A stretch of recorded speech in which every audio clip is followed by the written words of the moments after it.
chant in. And it's kind of training that perfect Dharma.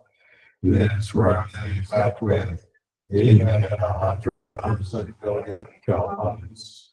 And they get to see and listen to remember,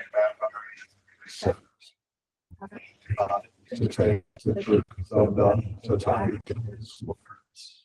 All right, good morning, everyone. So, joining us on Zoom this morning, we have Mark from California. And here at the Zendo, we have a pretty full house. So we have Rannigan and John and Kimberly and Glenn and Joe and our teacher Dean and John and Nick and Bill. So welcome everyone. Our Jukai class. As most of you know, the approach that I like to take with these classes is sort of an interactive one. So there's definitely some things that I like to go through in the book that we're working on, studying Shanti text and using Pema Chodron's commentary on Way of the Bodhisattva. And the approach that I like to use is interactive. So even though I have some things that obviously I'd like to share with you today, I'm also very much interested in your perceptions, your experience, and I think if we use something like giver, receiver, and gift. It's kind of a nice analogy for what we're doing here. So as Dean has mentioned, in his role as a teacher, he gets as much from us as we get from him. And it's the interaction that's important. So I wanted to mention that. So if you have any experience that you'd like to share as it relates our topic today, or any experience in your sitting practice that you'd like to talk about, or any questions or comments, they're most welcome. So we learn from each other, and we learn from our interaction with each other. So the other thing that I wanted to mention is this theme that keeps coming up over and over again related to working with the precepts. So Jukai is the ceremony in which we take on Buddhist or Zen Buddhist precepts. And obviously the class is for anyone who's interested in learning more about the precepts. So living by vow or living by precepts is one of the ways in which we practice. So we practice because we sit. We practice also because we live our lives in a certain ethical way. So another word for the precept would be Buddhist ethics, if you will. And that boils down to lifestyle, how we choose to live our lives. And the space that we create in order to live by vow is very different than the way that perhaps we have lived our lives in the past, or sometimes we still live them, or people who don't have a practice might live their lives this way, although many people live their lives from an ethical point of view. And the way that I think about that is that most of the time we're reactive. So something happens and, we either want to grasp it or we want to push it away. An emotion arises and then a story comes along with it. And the next thing you know, we're off and running in some reactive or habitual ways. So because of our Zen practice, because of our Zazen and our mindfulness, we're able to slow that whole process down.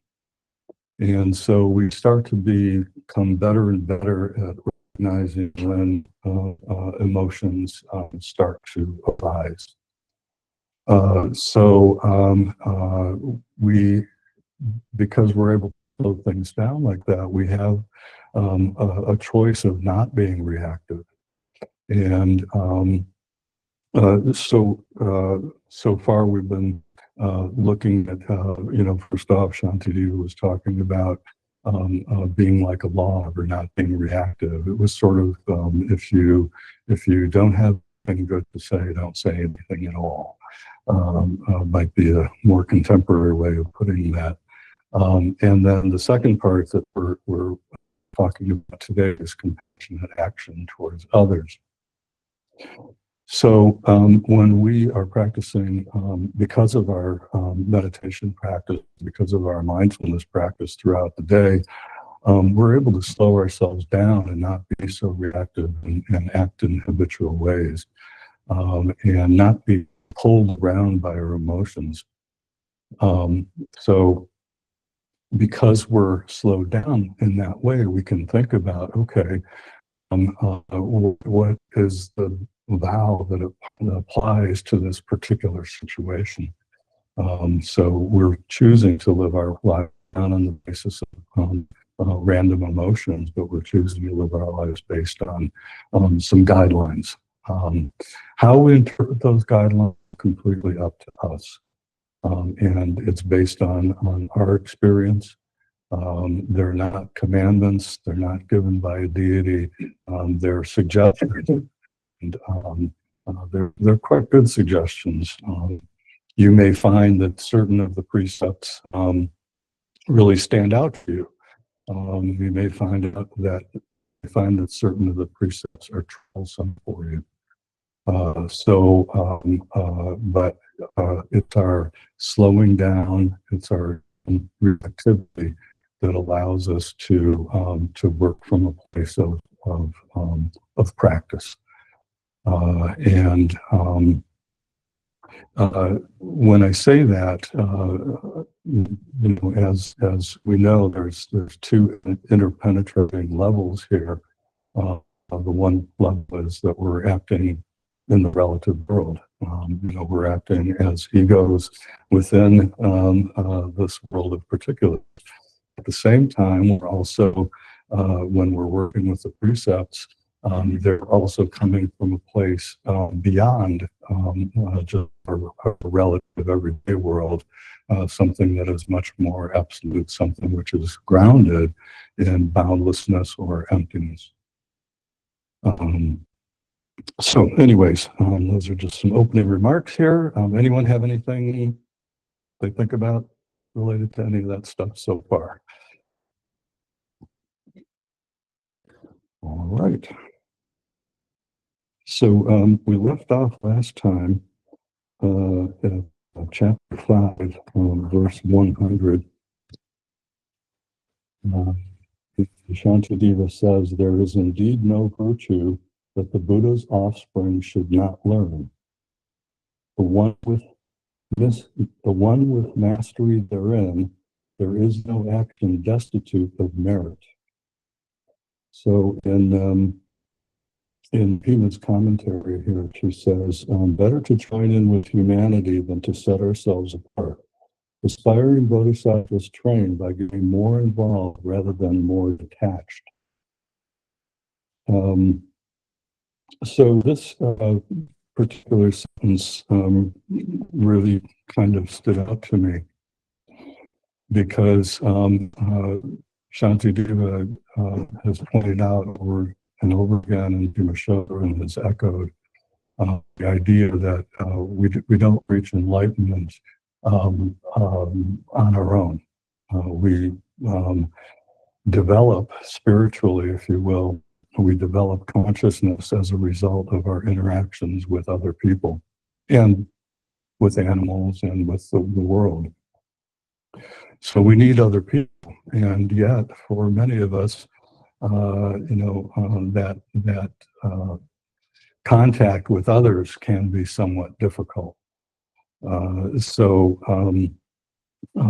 Perhaps in your practice you've come to the Zendo, or you've come to your cushion, because you're looking for some peace and some quiet and some solitude, and it's a refuge. It's a refuge for us.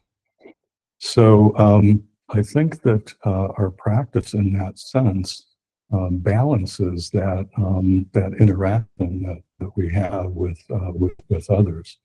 So when we're coming to our interactions with others from a grounded place, grounded in our practice, grounded in our meditation, we're much more able to make contact and engage with others. So, I think this is what Shantideva is getting at in this verse. The last line says, "There is no action destitute of merit."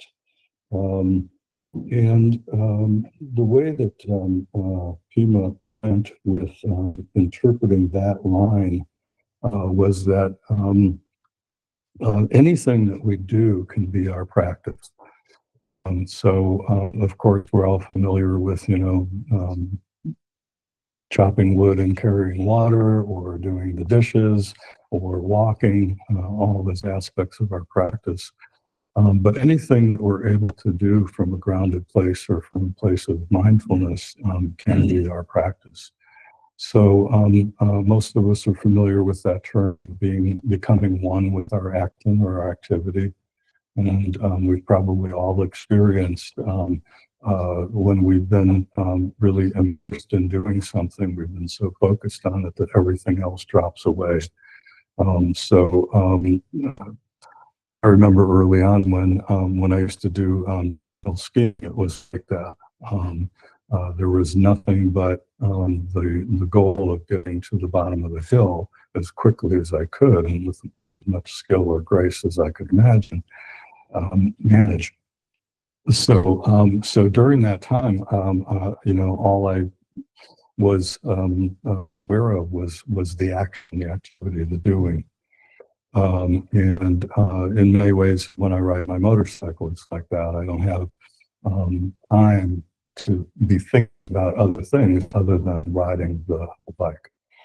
And I'm sure everyone has those kinds of activities. If you're immersed in your artwork, or you're writing, or you're playing music, or you're engaged in a conversation, and you just get to that place of groundedness and presence, and everything else kind of drops away except for what it is that you're doing. So many times in our practice, we focus on activities. So not so much our thoughts, but more about what we're actually doing. So you'll see this with many great Zen teachers. Many are involved in gardening, are involved in calligraphy. There's many Zen teachers who are archers, Zen archery and obviously writing poetry, creating music. These are all ways to, as Shantideva says here, there is no action destitute of merits. Everything can be our practice. The next verse, directly then or indirectly, all you do must be for others' sake, and solely for their welfare dedicate your actions for the gaining of enlightenment. Working directly means that we lend a helping hand wherever we can, and then working indirectly, that we benefit others by taming our own mind. The next verse, never at the cost of life or limb forsake your virtuous friend, your teacher, learning in the meaning of the Mahayana supreme in practice of the Bodhisattva path. Pema comments that this is the first time that Shantideva mentions Mahayana, which is obviously our school of Zen, is part of the Mahayana school of Buddhism, and it just means the great vehicle. So Maha means great, Yana means vehicle. And Pima says it is the path of the Bodhisattva, emphasizes compassion and the wisdom of emptiness, the ultimate unfixated nature of everything. The Mahayana inspires us to expand our view. Instead of staying stuck in self-preference, we can open our minds to include ever greater number of beings.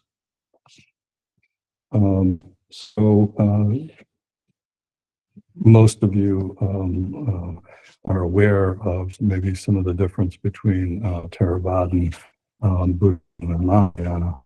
And this is this idea that even if we attain some level of realization or awakening or enlightenment, our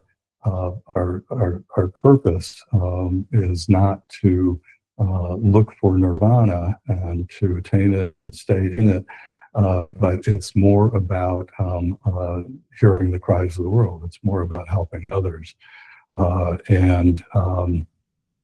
So obviously, if we're more awakened, we're better able to do that. We see the unity of all of us. And that's kind of what underlies this aspiration to ease others' suffering. So, as Dean has been pointing out on Thursdays, we started studying Flower Garden Sutra, that it's not just about the emptiness of things. It's also about another way of looking at the unity of things. So we're just negating, but we're also pulling together and bringing in.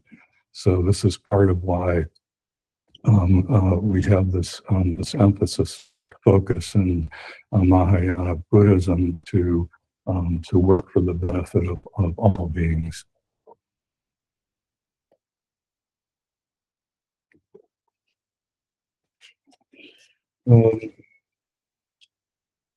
Pima goes on to talk about, she said, on this path, the role of the teacher is very important. We need the example of someone who is fully awake or further along on the path. This is someone who does not get caught in fixed mind, someone who lives with a sense of equanimity and kindness, even under duress.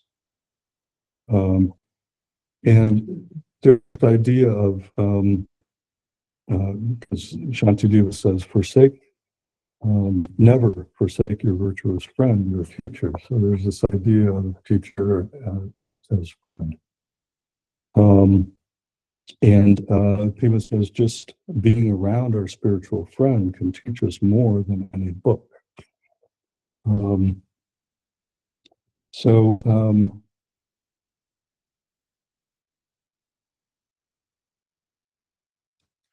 The role of a teacher is very important, and we're obviously fortunate to have Dean as our teacher.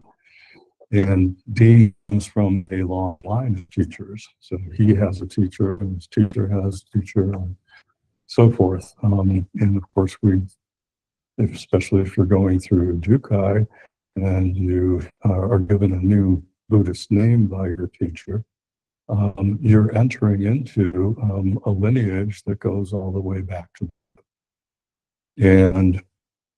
and then once, if you see the Kechenyaku, which is the lineage chart, if you go back to the beginning of it, it all connects in such a way that your lineage goes all the way back to the Buddha, and then the Buddha comes all the way back to you. It's really quite a cool visual piece that reinforces what's actually happening, which is that Dharma is transmitted from person to person. Even though we have these days the luxury of things like Google Meet and Zoom and YouTube and books and things like that. And of course, Buddhist study, the study of text is important to us. But really what's of primary importance is our one-on-one interactions with the teacher and with our other Sangha members. So, so that's one of the important pieces of Sangha, is that we are supporting each other in our practice. So, of course, a lot of our practice is on our own. You can call it our home practice. And but for those of you, and I certainly was in the category as well, who have studied on your own, you may find that you may have experienced that you needed a little bit more. And so once you find a Sangha, once you find a teacher, now you're sitting with other people and you're in a community and you have a chance to discuss ideas and to sharpen your understanding, and your teacher can give you guidance in your practice, and you can share your practice with others, and you can observe how others practice. You can be inspired by others' practice in your Sangha. So this is, not anything that we do ourselves. We can do it ourselves, but it's far richer to do it through a Sangha and with others.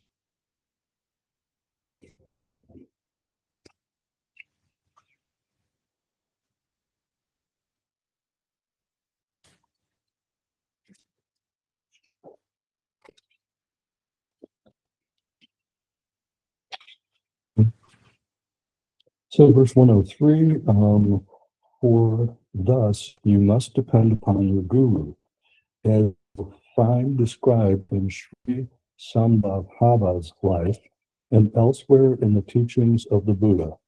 These be sure to study, reading in the sutras.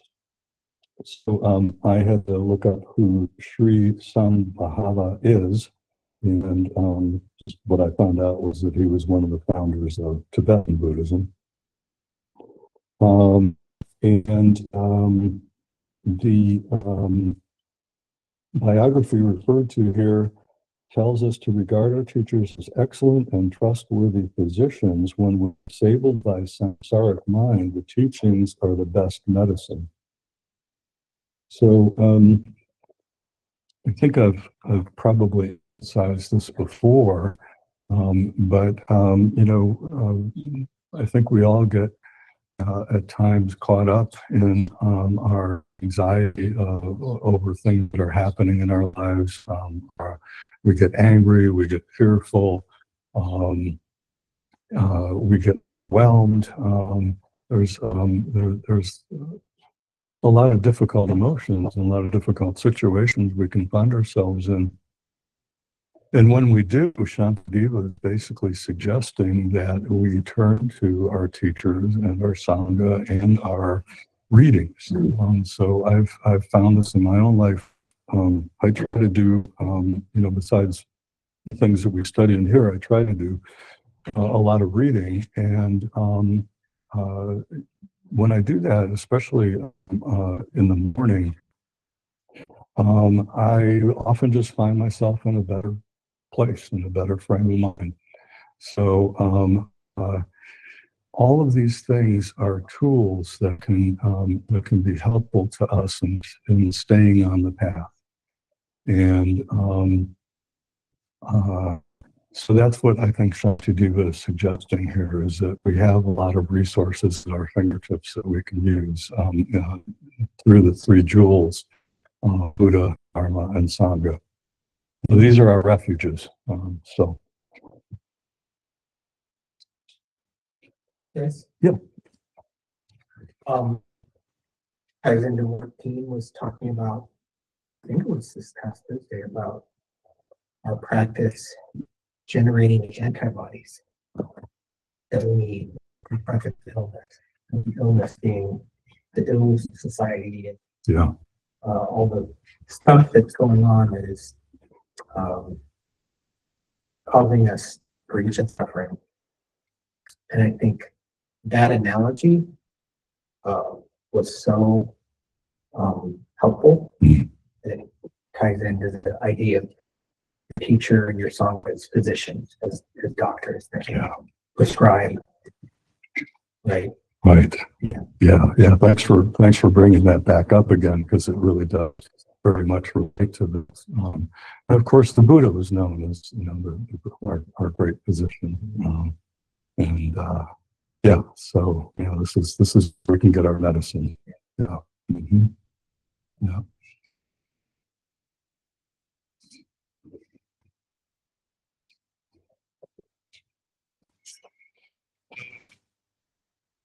I'm going to kind of just go through the next three verses quickly, because basically Shantideva is suggesting that there's three excellent sources of sleep. The Sutra of the Essence of the Sky, the Digest of All Disciplines, and the Digest of the Sutras. And Pima says, unfortunately, these texts are difficult to find or not yet been translated. And then she concludes that paragraph by just saying what we just said, which is that when times are tough, reading a book or listening to a tape can help us to stay sane. And so can sitting in zazen, and so can talking with or being around a wise friend, or coming to Crooked River on Thursdays and Saturdays. So there's lots of ways that we can get that nurturing that we need from our practice. And of course, as we do that, we're doing it for everyone else as well.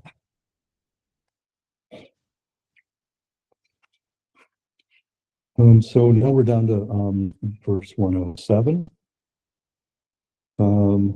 Whatever in works is not prescribed, be sure to understand and implement, and what you see there perfectly fulfill, and so safeguard the minds of worldly beings.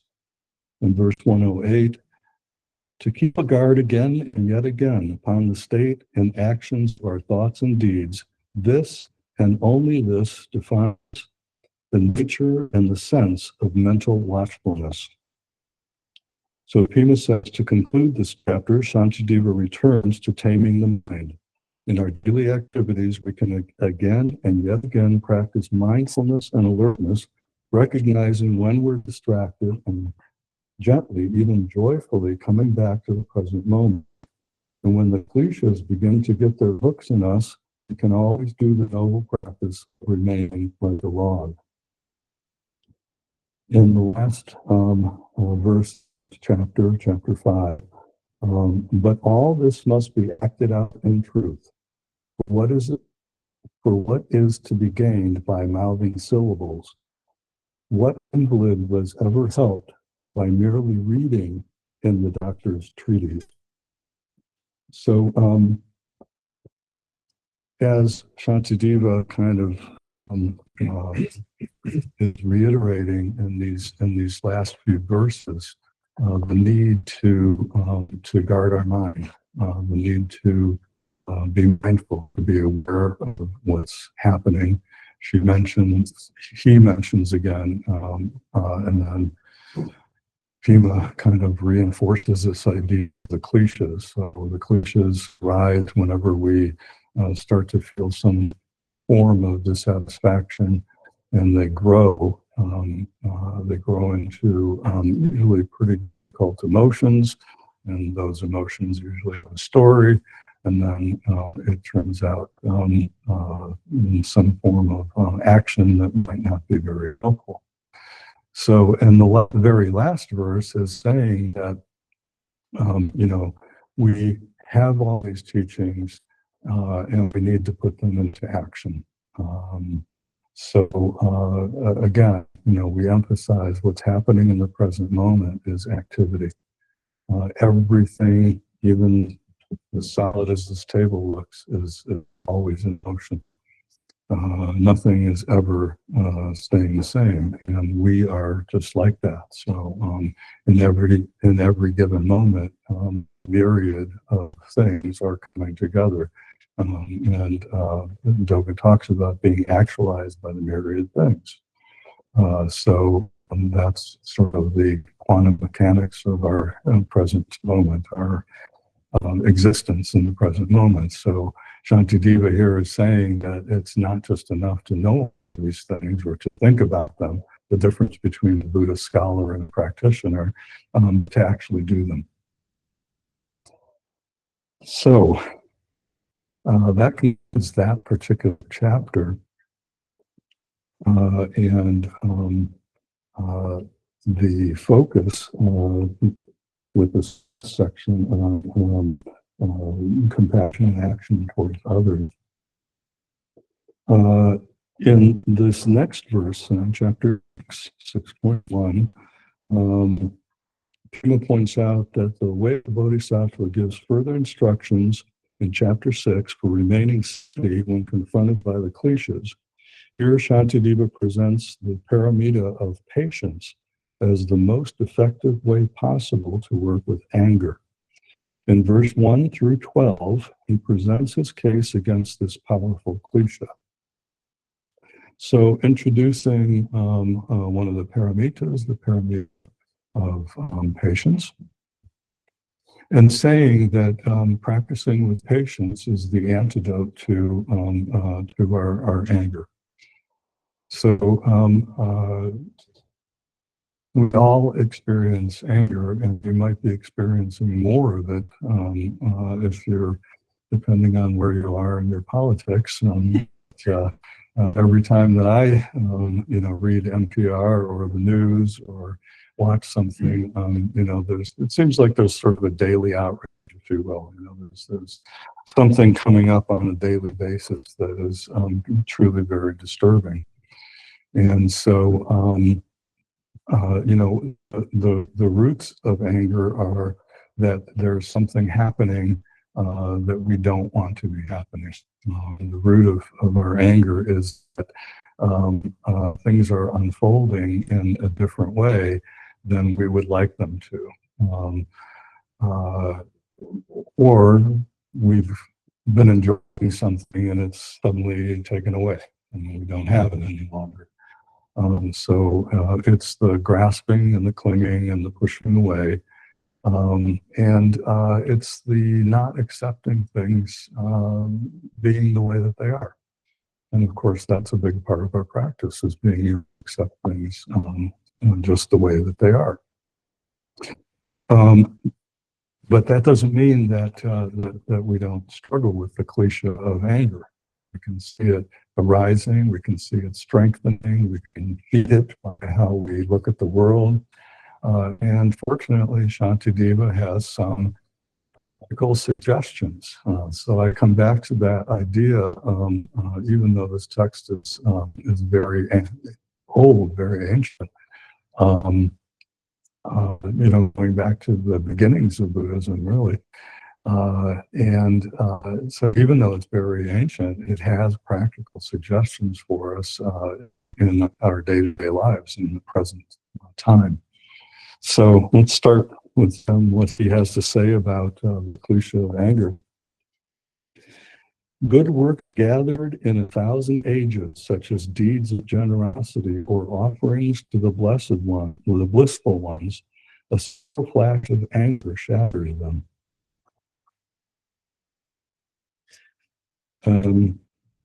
So I think it's part of our human experience that we all get frustrated and impatient and angry. And even though be very consistent in our equanimity, all of us can we all have that point. We all have that button that gets pushed at some point or another. I can remember leaving. I think it was the Zenkai and feeling peaceful and everything else, and then getting cut off in traffic and flipping the bird at somebody, really pissed, So I'm flipping somebody off after 8 hours of meditation. Um, so we are all familiar with how when we get angry, we often say and do things that we regret. And so anger can arise quickly, and it can lead us into doing things that are not helpful, not wholesome, are harmful. And a moment's anger can have some lasting reverberations. So even if we're able to come back and apologize, um, even if we're able to recognize that we acted in a way that was unwholesome, um, it takes a while for people to be able to trust us again, and to feel that it's safe again. Um, so when I was growing up, my father was a very angry person, and that mean that didn't have long periods of time where he could be fun, and he had a lot of great hobbies that he shared with me, and we had a lot of great times. But he was a very moody person and an angry one, very impatient and so forth. So it was the unpredictability that I think was the most difficult for me. Never knowing when he was going to be in a good mood or when he was going to be in a bad mood. So even though he did a whole lot of very helpful, nurturing, good things for me, and helped to launch me along my path in life, those moments of anger really stood out, and they were hard to reconcile, and that took some doing. So we're Shantideva just simply pointing out the destructive nature of our anger. And a little bit later on in the text here, Pima points out something from the Dalai Lama that I also found pretty helpful. And that is this idea that the Dalai Lama makes a distinction between hate and anger. And that he makes is that sometimes anger is actually a positive response to a situation. So, if you're angry right now about immigrants being whisked off our city streets and put in prisons without any due process of law, if you're angry about that, that probably would fall into what the Dalai Lama was saying about anger that makes sense. And the distinction is between anger and hatred. Hatred is that there's a sense of evil there. It's a much deeper and much more destructive emotion. So it's not that we don't have these emotions, but we have to remember that they're simply emotions. So because of our practice, we can see them arise, we can catch them earlier, we can choose how we want to express that emotion. Mostly, we can see our emotion as energy. And so we don't have to, and this is what we do when we're sitting in Zazen. We watch our emotions around. We feel their energy, we feel it in our body, we listen to the thoughts that go along with it, and we don't judge it. It's simply coming up, and then we let it go. We don't have to stay stuck in it. We watch it arise and we watch it go. And it will do so naturally. The very act of putting our attention on it is what allows it to be released. Yeah, John. It strikes me that the difference between anger and hatred is that we take our anger and use it to objectify the other person. Mm-hmm. Yeah, that's a very good point. Make them just an object. Right. Right. Yeah, very true.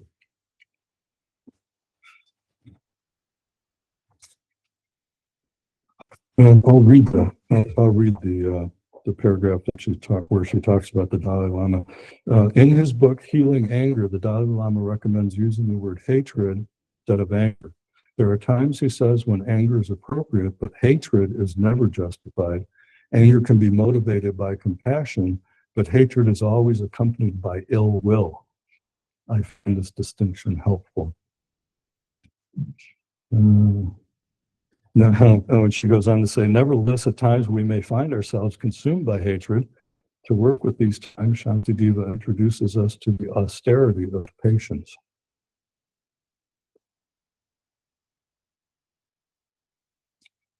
All right. So in the second verse, Shantideva says, no evil is there similar to anger, no austerity to be compared with patience. Steep yourself, therefore, in patience, in all ways urgently with zeal.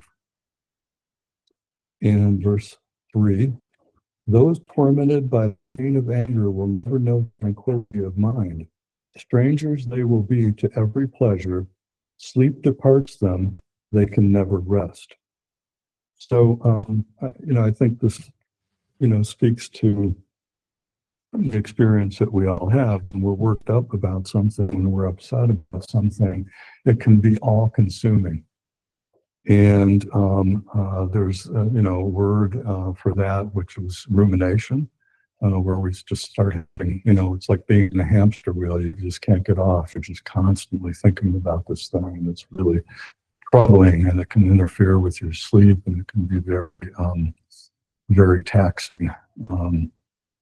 So fortunately, we have a couple antidotes to that can be helpful. So can you suggest pay attention to your feelings and thoughts? Are they obsessive and repetitive? Do they fuel your grudges or judgments? Give it your full attention without moving away by repressing or acting it out. Other instruction that I found helpful is to stay with your soft spot. Below the anger is enormous tenderness, which most of us quickly cover over with the hardness of rage. Learning to touch that vulnerability isn't easy, but it can keep you from exploding and destroying everything in sight. So this has come up before, but I'll just touch on it briefly. We're not advocating anything related to repressing your emotions. So no one's saying don't be angry. No one's saying don't feel any of the emotions, any of the feelings. We're just simply saying don't allow yourself to be led around by them. So the idea is that we can experience our emotions as a transitory energy. You don't have to judge it. You just feel it. It comes up. It goes away. So that's one of the things that she's saying, to be aware, to be mindful of how we're working with our anger, not repressing it, but working with it. Yeah, Joe. Going back to the beginning of the talk today in verse 100, I was thinking of this. It's surfacing, and that is the part of our learning in sitting is to go to that place of non-thinking. It's not that you're not thinking, but it's non-thinking. And I struggled with that for the longest time. What is non-thinking? Just being in that place where you have a recognition of all the stuff going on in your head. And that's where we are when we're sitting. That's where hopefully I find myself many times before I'm done sitting. It's just, I guess the phrase is being a witness, just being. And and the more I get used to that, and the more often I meditate, and the more day-to-day practice, the more that is an automatic part of me. And when things arise like anger, the more I am apt to that non-thinking state is simply there. It comes and it's seeing that anger, and I can tell it. And yeah, I kind of roll my fuse. I watch myself do it, and I stop myself at a certain point, and I don't let it get out of control. And I think it's because of the daily practice, and the non-thinking part is me capable of just seeing what is within me as it happens. Yeah. Yeah. Thanks for sharing that. Yeah, definitely. Yeah. Rankin. I'm glad you're talking about anger and examining it. It's very helpful. And I wanted to mention, years ago, I was in a group called Beyond War out in California. And a group of people that wanted to solve things peacefully. And I just thought this group was wonderful. But then one day, they announced that from now on, no one could be angry. And we were at a weekend retreat, and we're in a big circle. There's at least 25 of us. And I raised my hand. I said, "This isn't right." It's not right. I don't know how many years of therapy, and I know you have to be angry. No one agreed with me. Really? No. That's really surprising. That was the end. Wow. And they eventually dissolved. But they started getting powerful, sort of like our government now, and it dissolved. Unfortunately, there was a good premise there. Yeah. Wow. But don't be angry. What you're saying today, I like the thing about the hatred is different. Yeah. Yeah. In order to, as John pointed out, the objectification, in order to hate, we have to take away the humanity of those whom we hate. And so that flies against our understanding of we're all fundamentally, number one, all fundamentally have Buddha nature, and all have an intrinsic goodness. Sometimes it gets covered up, but it's there. We're not, because of our unity as human beings, as spiritual beings, we have all the same things within us. We're also murderers and thieves, and we all have those capabilities within ourselves. We recognize that people are suffering. They do what they do because they are caught up in hate and delusion, things that we can get caught up in ourselves. So hatred is about taking away the humanities of others. Yeah, John. I used to explain to my patients that anger is a reaction. Yeah. Mm-hmm. More often than not, it's there before we know it. Mm-hmm. What you do then, once you're angry. Yeah. I think that's the basis of what we're talking about. Yeah. Here it is. Often we get angry. Mm-hmm. Right. And as she points out, bumpers, that's righteous. Yeah. Well, yeah. Mm-hmm. All of you righteous. Yeah. Yeah. Yeah. So that's the rub, is that because anger is a reaction, of course, we all feel it, it always comes up. But I think, Joe, your description of what's happening during your Zazen and as a result of your Zazen is where we start to become less reactive. So the problem for most people is that they act out their anger. It's automatic, it's habitual, the button gets pushed, the reaction comes out. And our practice allows us to see it, to slow it down, to make choices, as you pointed out, to make choices over our actions. And that's our actions are important in our practice because they're related to, well, they reverberate like waves in a pond. So, but yeah, thank you, all of you, for sharing your experience with us. Very, very helpful. Very helpful. So, yeah. So thinking about emotions, particularly strong ones like anger, there's a physiological component Yes. to those as well. Right. And a lot of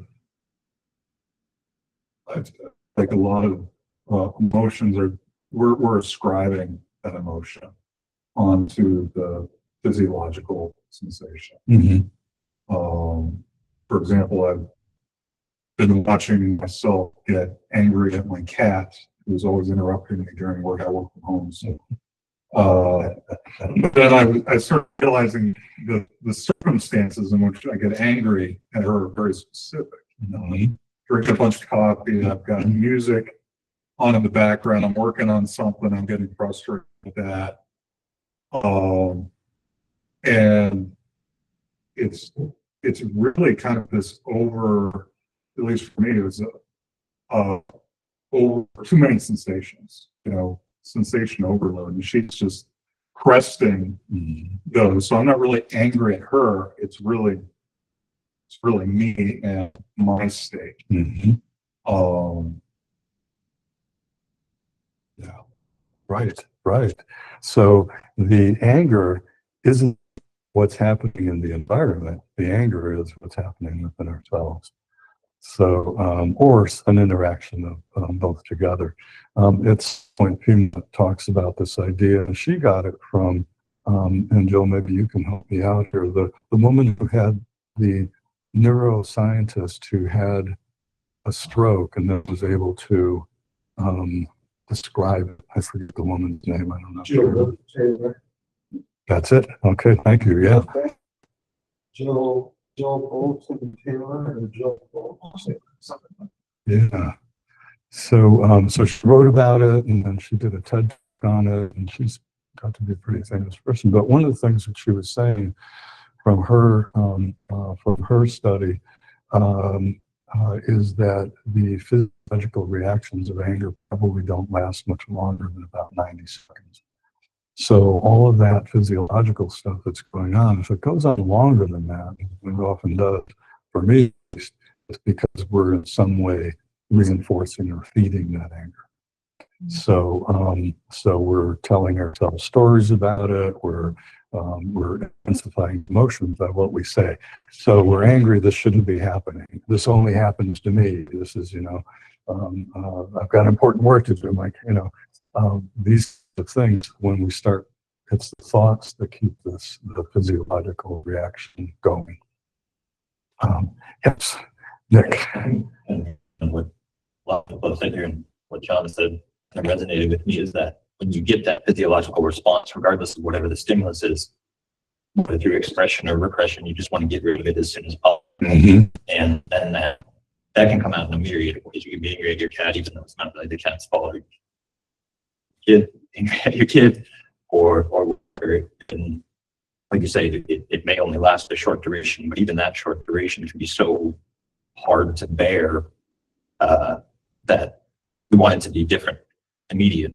Yeah, and right. I was reading something else, and they were talking about, I think it was Bande, the Rinzai master, was saying, I suffer like you suffer, but I don't suffer my suffering because I'm not constantly thinking, I wish it were otherwise. I'm able to stay with that feeling.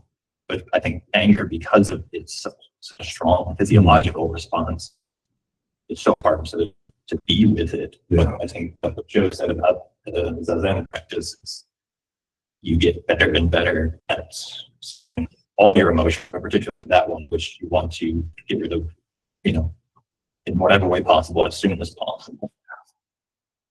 Yeah.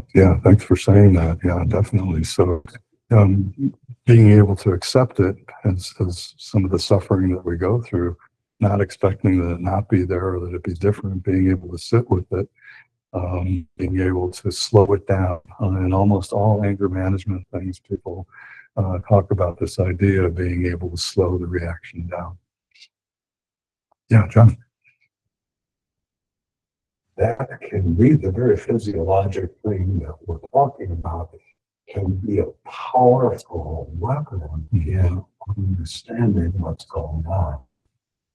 I had a really angry man that I dealt with a number of years ago, but extremely depressed, didn't know when he was angry. After, I don't know, 6 months or a year, he realized that his stomach would turn. And that he was angry. Yeah. And that little thing went through this huge thing for him of understanding some of his anger and what he was angry about and that. So pay attention to those physical signs. Yeah. They are very important. And one of the things that can be most helpful is, what's the first one? What's the first one? Sure, my stomach, is it the way I breathe? Is it, do I get red in the face? What is that first thought? Because that will start to look, if you understand. Right. What your tells. Right. Yeah. So, the three questions of mindfulness, what's going on in my body? What emotion am I experiencing? What am I thinking about? And then get grounded by focusing on the breath. Sometimes it's helpful to be able to, you can always focus on breath no matter what situation you're in. You're stuck in a car with an obnoxious person and you're arguing. You can't get out of the car. You can't leave the situation. You ask them to shut up, they won't. What can you do? You can always breathe. And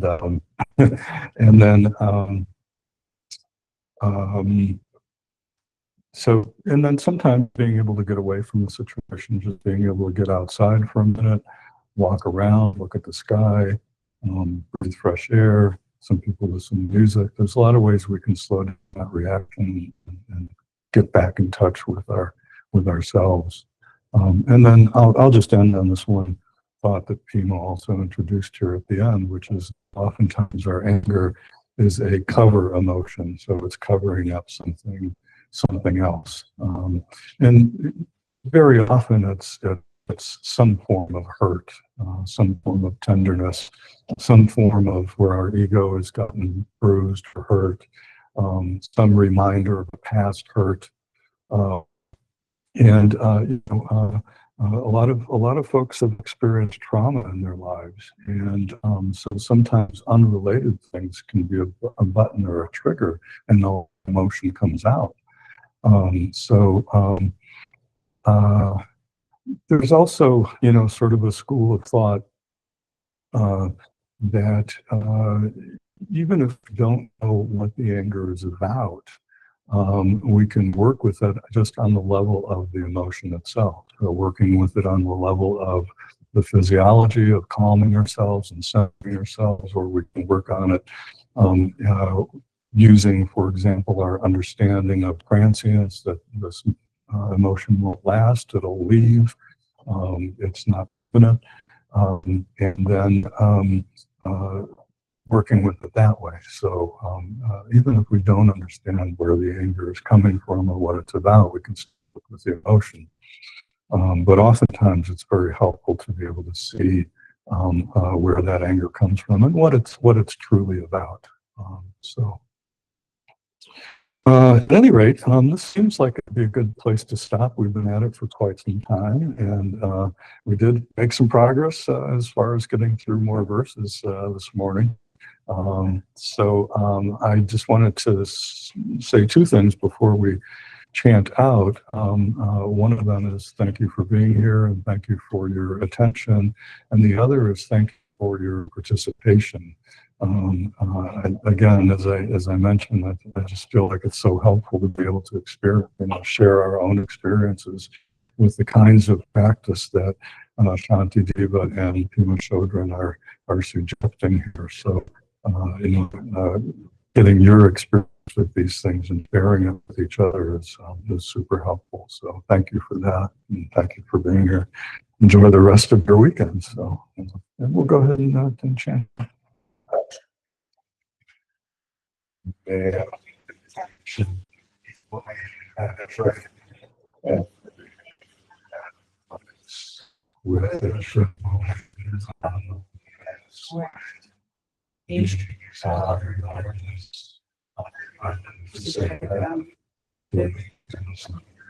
exhaustable. I'm not looking and then don't get our kindness. I will to them. Who has weapon unsurpassable. I feel to be coming. Thanks, Chris. Sure. Yeah. Thank you. All right.